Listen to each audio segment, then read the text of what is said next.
प्रिय विद्यार्थियों नमस्कार। मैं डॉक्टर उषा नागर, सहआचार्य संस्कृत, राजकीय कला महाविद्यालय अलवर। आज के इस वीडियो में मैं आपको बीए पार्ट सेकंड संस्कृत के द्वितीय प्रश्न पत्र के अंतर्गत आने वाली पुस्तक सुकनासोपदेश के बारे में बताऊंगी और इसके शुरुआती जो गद्य हैं उनका आपको अनुवाद भी करवाऊंगी। सुकनासोपदेश जो आपकी पुस्तक है, ये बाण भट्ट के सुप्रसिद्ध गद्य काव्य कादम्बरी के प्रथम भाग के अंतर्गत सुकनासोपदेश नाम से एक उपदेश प्राप्त होता है। सुकनास राजा तारापीड़ का महामंत्री था।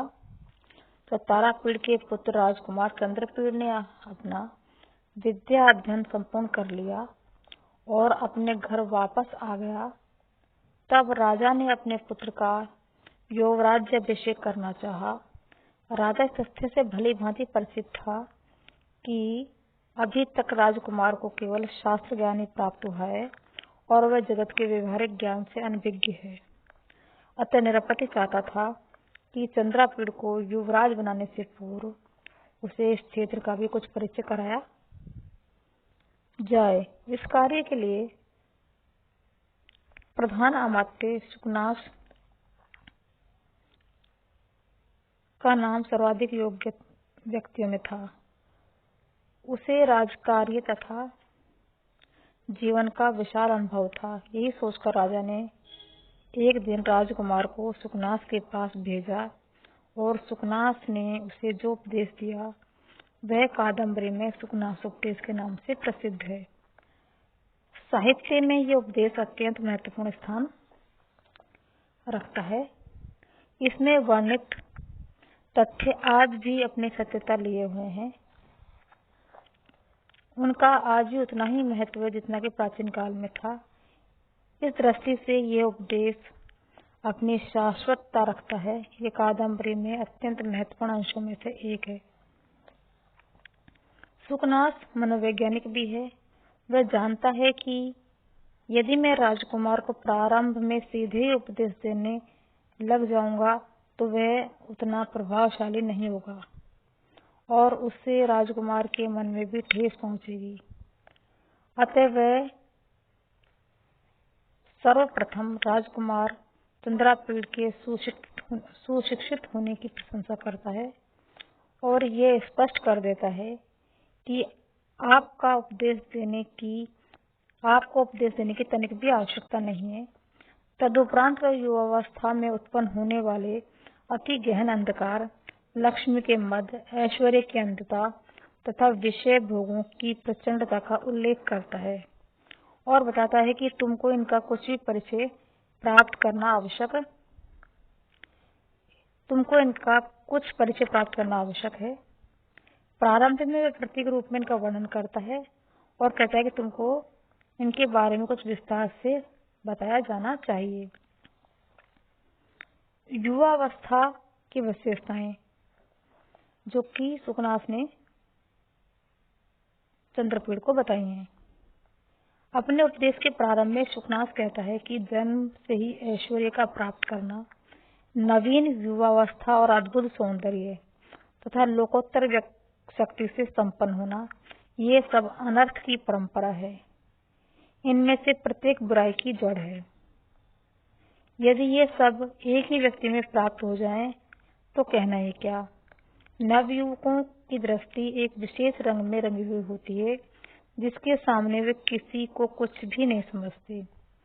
वे विषय भोगों में तल्लीन रहते हैं तथा इंद्रियों के प्रति उनकी अतिशय आसक्ति रहती है। नवयुवक प्राय गुरुजनों के उपदेश को भी नहीं सुनते, जबकि वो उपदेश वास्तव में उनके लिए हितकारी होता है।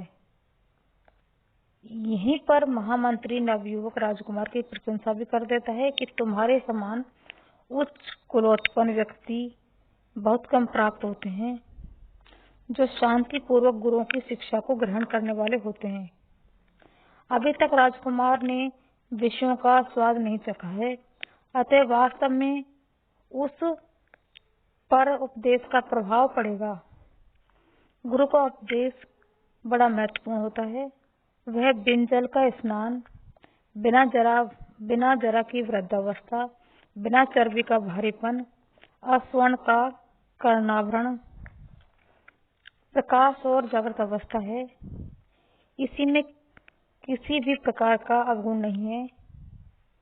फिर भी इस उपदेश को सुनने वाले बहुत कम होते हैं। विशेष रूप से राजाओं में तो इसे ग्रहण करने वाले व्यक्ति अत्यल्प हैं। राजाओं से भयभीत बने लोग उनको कहने की हिम्मत भी नहीं करते हैं। यदि किसी ने कह भी दिया तो वे निरपति सुनी अनसुनी कर जाते हैं। राजाओं को यह स्वभाव ही होता है कि वे अहंकार के दाह जोर से पीड़ित रहते हैं।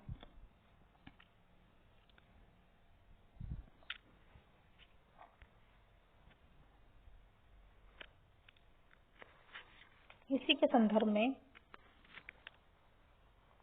जो सुखनास उपदेश का प्रथम गद्यांश है उसको जरा देखते हैं हम लोग।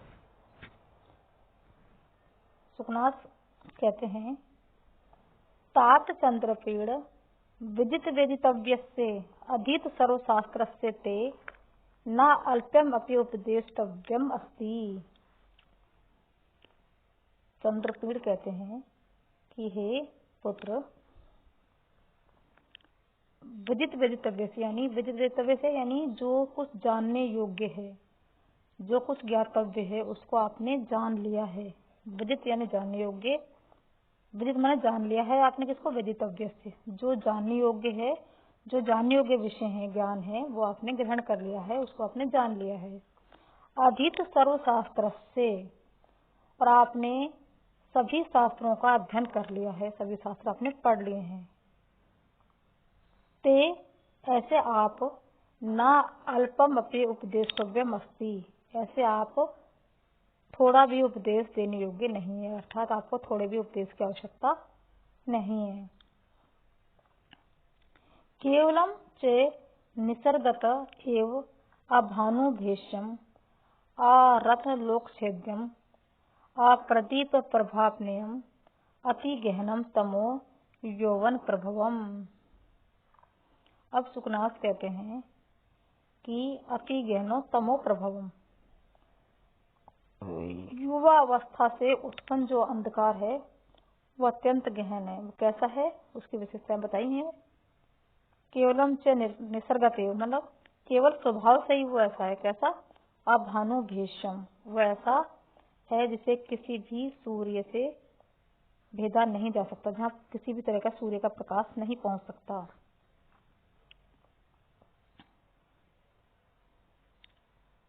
ऐसा अंधकार है जो कि सूर्य के प्रकाश के द्वारा भी नष्ट नहीं किया जा सकता। अभानुभेष्यम, भानुभेष्यम जिसको सूर्य के प्रकाश से दूर किया जा सकता, भानुभेष्यम जिसको सूर्य के प्रकाश से दूर नहीं किया जा सकता। रत्न लोक छेद्यम, रत्न बोलते हैं मणियों आदि को, मणियों की कांति से भी दूर नहीं किया जा सकता। कुछ प्रकाश अंधकार ऐसे होते हैं जिनको विशेष प्रकार की मणियों को रख देने से वो अंधकार दूर हो जाता है, किंतु युवावस्था से उत्पन्न जो अंधकार है वो मणियों की कांति से भी दूर नहीं किया जा सकता। प्रदीप प्रभा अपनयम, प्रदीप प्रभा अपनयम दीपक के प्रकाश से हटाया जाने वाला। प्रदीप प्रभा अपनयम जो दीपक के प्रकाश से भी हटाया नहीं जा सकता है। ऐसा क्या होता है, अति गहनम तमो यौवन प्रभवम, ऐसा अत्यंत गहन युवावस्था से उत्पन्न अंधकार होता है। और वो कैसा है, स्वाभाविक होता है, निसर्गत है, स्वाभाविक होता है। यानी तो स्वभाव से ही कैसा है, अभानुभेष्यम, सूर्य के प्रकाश से भी दूर नहीं किया जाने योग्य। रत्न लोकछेदम, रत्नों की कांति से भी दूर नहीं किया जाने योग्य। प्रदीप प्रभा अपनयम, दीपक के प्रकाश से भी नहीं हटाया जाने योग्य। अति गहनम तमो प्रभावम, जो अवस्था से उत्पन्न जो अंधकार है वो अत्यंत गहन होता है। परिणामो उपशम दारुण लक्ष्मी मद, अब जो लक्ष्मी का जो मद है वो कैसा है? अपरिणाम उपशमम, अंतिम अवस्था में भी शांत नहीं होने वाला भयानक दारुण भयानक लक्ष्मी का मद है। युवावस्था का अंधकार इतना गहन है, इसके साथ में लक्ष्मी का मद अपरिणामो, परिणाम यानी अंतिम अवस्था, किसी भी कार्य की अंतिम अवस्था उसका परिणाम होती है। अपरिणामो उपशम, परिणामो उपशमो दारुण मद लक्ष्मी मद है। लक्ष्मी का जो मद है, लक्ष्मी का जो अहंकार है वो कैसा है? जो अंतिम अवस्था में भी, जीवन के अंतिम अवस्था में भी शांत नहीं होने वाला है, वो इतना भयानक है, इतना भयानक लक्ष्मी का अंधकार का लक्ष्मी का मद है जो कि अंतिम अवस्था में भी शांत होने वाला नहीं है। कष्टम, ये बहुत कष्ट की बात है कि अनअंजनवर्ती साध्यम, अंजनवर्ती यानी जो काजल की सलाई है उससे कुछ हटने योग्य होता है, कुछ आँखों का जो आँखों पर जो गंदगी आ जाती है वो काजल लगा लेने, काजल की सलाई लगाने से हट जाती है, किंतु लक्ष्मी का जो मद है वो आँखों से अनंजनवर्ती साध्यम, अंजन की वर्ती यानी काजल की जो सलाई है उससे भी हटाया नहीं जा सकता, उससे भी हटाया जाने योग्य नहीं है। अपरम ऐश्वर्य तिमिर अंधत्वम, और ऐश्वर्य दूसरा जो ऐश्वर्य के तिमिर अंधकार से उत्पन्न जो अंधत्व है वो तो और भी अपर दूसरा है। दूसरा क्या है? ऐश्वर्य तिमिर अंधत्वम, धन संपत्ति रूपी तिमिर, तिमिर नेत्र रोग जिसमें कि आंखों सामने अंधेरा छा जाता है, उससे उत्पन्न जो धन संपत्ति से जो उत्पन्न तिमिर है, अंधकार आंखों का रोग है, वो आंखों का उत्पन्न होने वाला जो अंधेरा है वो तो दूसरा प्रकार का ही है। वो कैसा है? अशिशिरोपचार आहार्यम अति तीव्र, शिशिरो उपचार यानी शीतल वस्तु उसके लगाने से जो जिसमें ठंडक हो जाती है उसको शीतल उपचार कहते हैं। उपचार शीतल उपचार से ठीक होने वाला। अशिशिरोपचार आहार्य, चंदन आदि शीतल कार्यकलापों से भी जो दूर नहीं किया जाने वाला। दर्प दहा ज्वर ऊष्मा, संपत्ति के दर्प दहा, संपत्ति के गर्भ से उत्पन्न तेज बुखार के जो ऊष्मा है, उष्णता है, वो कैसी है?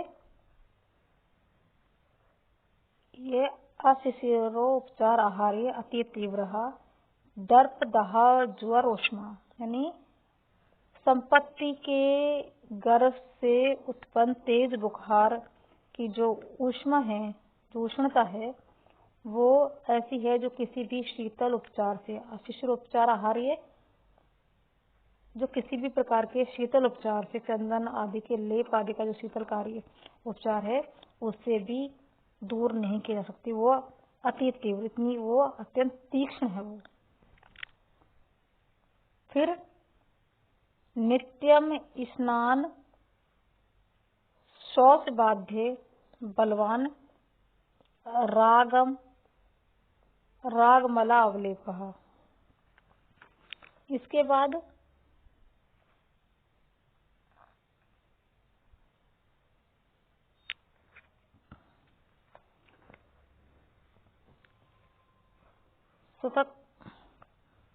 सतत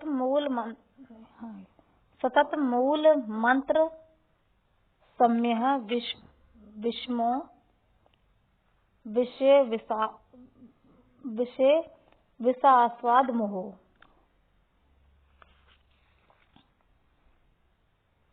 सप्तम अमूल मंत्र सम्य विषमो विषय विषास्वाद मोहो। मूल मंत्र सम्य औषधि मूल तथा विष विनाशक मंत्रों से शांत होने वाला मूल मंत्र सम्य रोग होता है, लेकिन अमूल मंत्र सम्य यानी औषधि तथा विष विनाशक मंत्रों से भी शांत नहीं होने वाला क्या है? विषम अत्यंत कठिन प्रचंड। क्या है वो? विष आस्वाद मोह, विषय रूपी जहर से के उपभोग से उत्पन्न जो मोह है, जो जड़ता है, वो ऐसी है जो किसी भी औषधि तथा विष विनाशक मंत्रों से भी शांत नहीं होती है। नित्यम नित्यम स्नान शौच बाध्य बलवान राग मला अवलेपः। विषयों की आसक्ति रूपी जो राग के मल का जो अवलेप है, जो कीचड़ है, वो और भी बलवान है। वो कैसा है? नित्यम स्नान शौच बाध्य, जो स्नान शुद्धता आदि से भी दूर नहीं हो सकता। सामान्य जो कीचड़ है, जो गंदगी है, वो स्नान आदि से दूर हो जाती है, किंतु राग मला अवलेप यानी विषयों की आसक्ति रूपी जो कीचड़ का जो लेपन है, वो स्नान और शुद्धि से भी नहीं हटने योग्य होता है। अजस्रम अशपा अवसान प्रबोधा घोरा च राज्य सुख सन्निपात निद्रा भवती। राज्य सुख सन्निपात निद्रा यानी राज्य सुख में सोने से उत्पन्न जो नींद है, राज्य सुख भोगने से उत्पन्न जो नींद है, वो अत्यंत घोर है। वो अजस्र छपा अवसान अप्रबोधा यानी सामान्य जो निद्रा है, वो रात्रि के समाप्त होने पर स्वयं ही चली जाती है, आदमी उससे जाग जाता है, किंतु राज्य सुख करने पर राज्य सुख के उपभोग जन्य जो आनंद के समूह की जो नींद है, वो रात्रि के समाप्त होने पर भी या चैतन्य का उदय नहीं होने, समाप्त होने पर भी नहीं जाती है। वो इतनी भयानक है, यानी आदमी उसमें से राज्य सुख से उत्पन्न जो आनंद के जो निद्रा है, उससे व्यक्ति कभी जाग ही नहीं पाता है। इत्यत है, इसलिए विस्तृण अभिधीय से, इसलिए आपको विस्तार से कहा जा रहा है, क्योंकि गर्भेश्वरत्वम अभिनव यौवनत्वम अप्रतिम रूपत्वम अमानुष शक्तित्वम चेति महत्यम खलु अनर्थ परंपरा। और सुखनाथ कहते हैं चंद्रपीड़ को कि इसलिए आपको विस्तार से कहा जा रहा है, उपदेश दिया जा रहा है। क्या?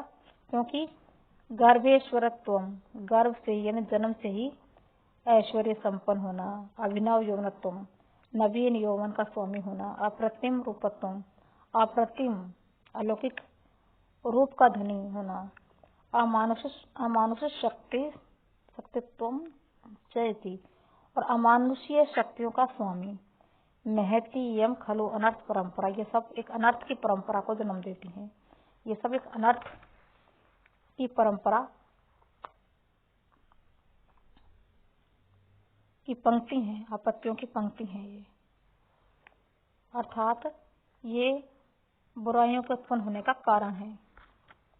फिर सर्वा अविनया नाम एसाम आयतनम, ये सभी अविनयों के, सभी दुर्व्यवहारों का आयतन घर है, समूह है। किमुत यानी सर्व अविनया नाम एसाम आयतनम, ये सारे एक एक जो हैं वो अविनय के, दुष्टता के, दुर्व्यवहार का आयतन है, घर है। किमुत समवाय, और लेकिन क्या कहा जाए कि इनका समवाय, समूह एक साथ सभी सब मिल जाए, यानी जन्म से ही ऐश्वर्य संपन्न होना अपने आप में है एक अविनय का घर है अनर्थ परंपरा को जन्म देने वाला है। व्यक्ति अपने आप में अविनयशील हो जाता है। फिर नवीन यौवन वाला होना, रूपवान होना और शक्ति संपन्न होना, ये सभी एक एक जो है अनर्थ की परंपरा का कारण है, बुराइयों का घर है। फिर यदि किसी व्यक्ति में ये सब एक साथ ही हूँ तो उसका तो कहना ही क्या है, अर्थात उसकी बुराइयों का तो अंदाजा लगाया ही नहीं जा सकता है। तो सुखनाथ ने यहाँ पर पहले अपनी बात तारापीठ से कहने से पहले उसकी भूमिका बनाई है, फिर धीरे धीरे वो उसको